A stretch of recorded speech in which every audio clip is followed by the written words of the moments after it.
नमो नरसिंहाय।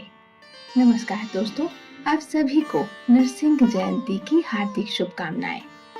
भगवान विष्णु का वह अवतार जो न पूरी तरह मनुष्य था और न पूरी तरह पशु, वह रूप जो अधर्म का विनाश करने के लिए एक जलते हुए स्तंभ से प्रकट हुआ। आज इस विशेष वीडियो में हम श्रवण करेंगे भगवान नरसिंह के प्राकट्य की वह अद्भुत और रौद्र कथा जो हमें सिखाती है कि भक्त की पुकार पर ईश्वर को आना ही पड़ता है। नरसिंह जयंती वैशाख माह के शुक्ल पक्ष की चतुर्दशी यानी 19 अप्रैल रविवार को मनाई जाएगी, जो भगवान विष्णु के नरसिंह अवतार के प्रकट होने का पर्व है। इस दिन बुराई पर अच्छाई की जीत और भक्त प्रहलाद की रक्षा के उपलक्ष्य में मनाया जाता है। भक्त उपवास रखते हैं और शाम को पूजा करते हैं। आइए जानते हैं नरसिंह जयंती की पूजा विधि। सुबह जल्दी उठकर स्नान करें और नरसिंह भगवान के व्रत का संकल्प लें। भगवान को फूल, फल, धूप, दीप और चंदन अर्पित करें। भोग में भगवान को गुड़ और चने का भोग लगाना शुभ माना जाता है। स्क्रीन पर दिए गए भगवान नरसिंह के मंत्रों का जाप करें। चूंकि भगवान संध्या के समय प्रकट हुए थे, इसलिए शाम को पूजा करना सबसे महत्वपूर्ण है। आइए अब शुरू करते हैं इस पावन व्रत की कथा। प्राचीन काल में कश्यप नामक एक राजा थे। उनकी पत्नी का नाम दिति था। उनके 2 पुत्र हुए, जिसमें से एक का नाम हिरण्याक्ष तथा दूसरे का हिरण्यकशिपु था। हिरण्याक्ष को भगवान श्री विष्णु ने वराह रूप धरकर तब मार दिया जब वह पृथ्वी को पाताल लोक में ले गया था। इस कारण हिरण्यकशिपु बहुत कुपित हुआ।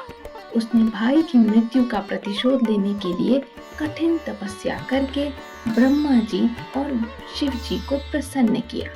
ब्रह्मा जी ने उसे अजेय होने का वरदान दिया।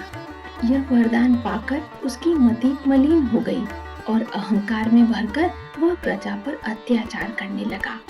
उन्हीं दिनों उसकी पत्नी कयाधु ने एक पुत्र को जन्म दिया, जिसका नाम प्रहलाद रखा गया। धीरे धीरे प्रहलाद बड़ा होने लगा।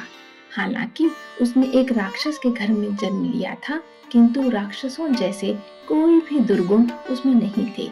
वह भगवान का भक्त था तथा अपने पिता के अत्याचारों का विरोध करता था। भगवान भक्ति से प्रहलाद का मन हटाने और उसमें अपने जैसे दुर्गुण भरने के लिए हिरण्यकशिपु ने बड़ी चालें चली।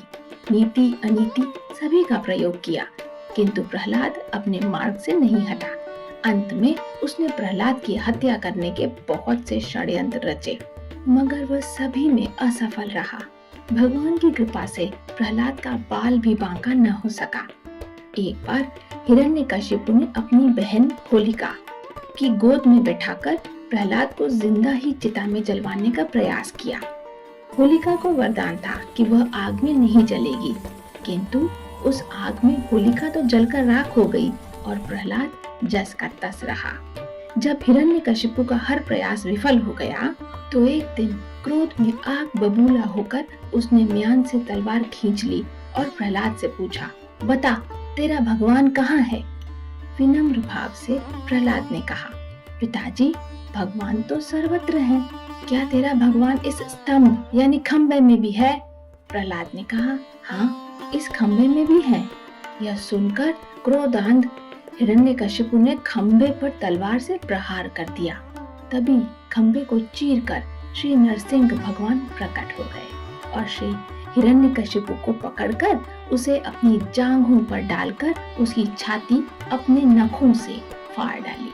इसके बाद प्रहलाद के कहने पर भगवान नरसिंह ने उसे मोक्ष प्रदान किया तथा प्रहलाद की सेवा भाव भक्ति से प्रसन्न होकर वरदान दिया कि आज के बाद जो लोग मेरा व्रत करेंगे वे पाप से मुक्त होकर मेरे परम धाम को प्राप्त होंगे।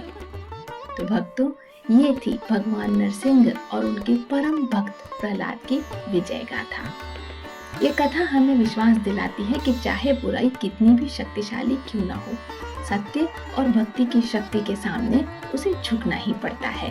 भगवान नरसिंह हम सभी के भीतर के डर और बुराइयों का अंत करें और हमारे जीवन में धर्म की स्थापना करें। अगर आपको आज की यह प्रस्तुति और कथा अच्छी लगी हो तो इस वीडियो को लाइक करें और अपने परिवार और मित्रों के साथ शेयर करें। जय श्री हरि।